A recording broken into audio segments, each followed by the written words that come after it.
Kagulat World, buong Pilipinas na pahinto. Sa bawat scroll sa social media, isang pangalan lang ang uugong, Alexandra Alex Ella. Ang dating batang Pinay mula sa Maynila na pinangarap lang makapasok sa top 100, ngayon ay tinuturing ng kabilang sa hanay ng mga all-time tennis greats. Isang bagay na halos imposible noon para sa kahit sinong Southeast Asian player. Sa pinakabagong WTA Legends Index, isinama si Ella bilang isa sa mga top rising icons na changing the face of modern tennis. Sa listahan na kadalasang eksklusibo para kina Serena Williams, Naomi Osaka, Iga Swiatek at Coco Gauff, tumindig ang pangalan ni Ella, simbolo ng pagsabog ng talento mula sa Pilipinas. Hindi to hype lang. Statistically, solid ang foundation. Si Alex ay nakapasok na sa top 60 world ranking, may 2 WTA titles sa ilalim ng kanyang pangalan, at consistent semifinalist sa ilang international tournaments. Ang kanyang playing style, mix ng Spanish precision at Pinoy heart, ay nagbibigay ng kakaibang flavor sa women's circuit. Ngunit higit sa mga numero, ang dahilan ng pagkagulat ng mundo ay ang bilis ng pag-akyat ni Ella. Sa edad na 20, hawak na niya ang record bilang pinakabatang Southeast Asian na umabot sa Grand Slam round of 16. Sa bawat laban, bitbit niya ang watawat ng Pilipinas, literal at emosyonal, kaya tinatawag na siya ng mga international fans bilang the Manila Marvel. Ayon sa isang ulat ng Tennis World Global, Ella's mental composure and baseline discipline resemble that of peak Simona Halep, but her courage, that's pure Filipino spirit. Kahit ang mga legend na tulad ni Billie Jean King at Martina Navratilova ay nagpahayag ng paghanga, sinasabing, Ella is the new model for global grit and purpose. Mula sa clay courts ng Spain hanggang sa grass ng Wimbledon, bawat hakbang ni Alex ay kwento ng pag-asa. Hindi lang para sa kanya, kundi para sa buong bansa. Buong Pilipinas, muli tayong ginising sa isang katotohanan. Ang dugong Pinoy, pwedeng makipagsabayan, hindi lang sa Asia, kundi sa buong mundo. Sa kasaysayan ng tennis, bihira ang pagkakataong isang Pilipina ang mailagay sa parehong linya ng mga haligi ng esport. Ngunit iyon mismo ang naganap ngayon kay Alexandra Ella. Sa pinakabagong ulat ng Tennis World Global at WTA Legends Index, opisyal nang isinama si Alex sa listahan ng mga new generation greats na inaasahang magiging bahagi ng Hall of Fame conversation sa mga susunod na taon. Mula sa pagiging junior champion sa French Open hanggang sa pagkamit ng 2 WTA Tour titles, patuloy na binubura ni Alex ang mga dating limitasyon ng Southeast Asian tennis. Ang kanyang world ranking na umabot na sa number 52 ay hindi lang numero.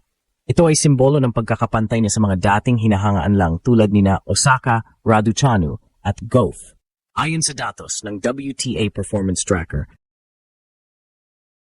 si Ella ay kabilang sa top 10 players sa winning percentage sa ilalim ng edad 22, may 69% win rate laban sa mga seeded players at isa sa pinaka-consistent sa baseline accuracy.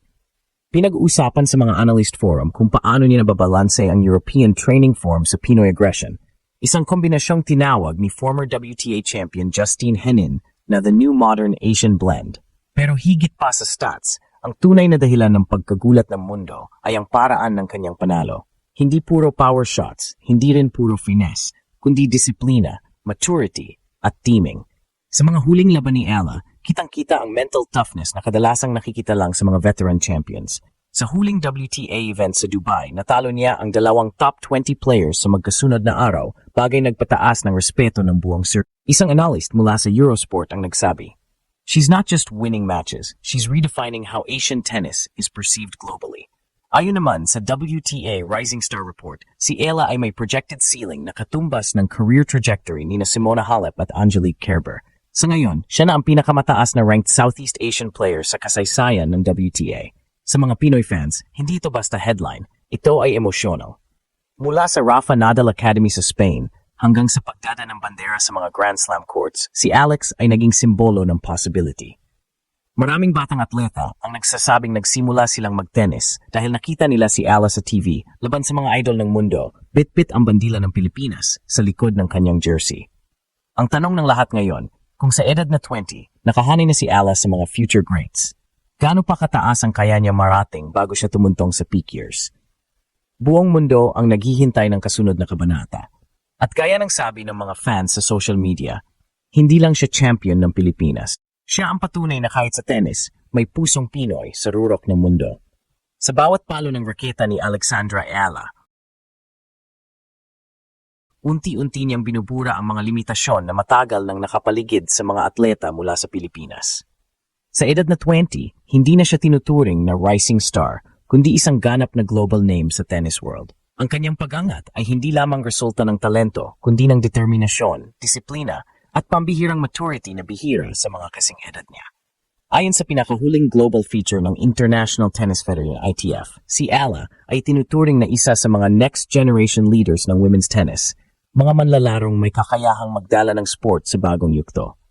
Sa mga performance analysis ng WTA, lumalabas na kabilang siya sa mga top players sa kategoryang under 22 sa aspetong consistency, service hold, at baseline control. Ibig sabihin, hindi lang siya umaasa sa power o bilis. Ginagamit niya ang talino, diskarte, at maturity sa bawat laban. Habang dumarami ang mga panalo, kasabay ding lumalaki ang epekto ni Alex sa global audience. Mula sa mga fan ng tennis sa Europe at South America, hanggang sa mga bata sa Asia na ngayon ay nagsisimula ng mangarap, si Ayala ay naging simbolo ng pag-asa. Sa mga broadcast segment ng WTA, madalas siyang tawaging The Asian Ace, isang patunay na ang kanyang presensya ay kinikilala na sa pinakamataas na antas ng sport. Ang mga dating world champions at analyst ay patuloy na tumitingin sa kanya bilang representasyon ng bagong henerasyon ng mga atleta. May disiplina sa isip, may apoy sa puso, at may kultura ng sakripisyo. Sa kanyang bawat laban, nakikita ang kombinasyon ng European technique at Pinoy grit, isang kakaibang halo na nagbibigay sa kanya ng identity na tunay na kanya. Sa social media, lumalawak ang kilusang inspirasyon na dala ni Ayala. Sa mga tennis club sa Pilipinas, tumataas ang bilang ng mga kabataang gustong sumunod sa kanyang yapak. Sa mga paaralan at lokal na akademya, ginagamit siya bilang ehemplo ng pagsisikap at determinasyon. Ang bawat panalo niya sa international stage ay nagiging pambansang inspirasyon. Ang bawat pagkatalo ay tinitingnan bilang bahagi ng paglalakbay patungo sa kadakilaan. Ang trajectory ng kanyang karera ay malinaw mula sa pagiging junior champion hanggang sa pagpasok sa top 50 ng mundo. Ang susunod na hakbang ay ang pagkamit ng mas mataas na ranggo at posibleng makasungkit ng Grand Slam title.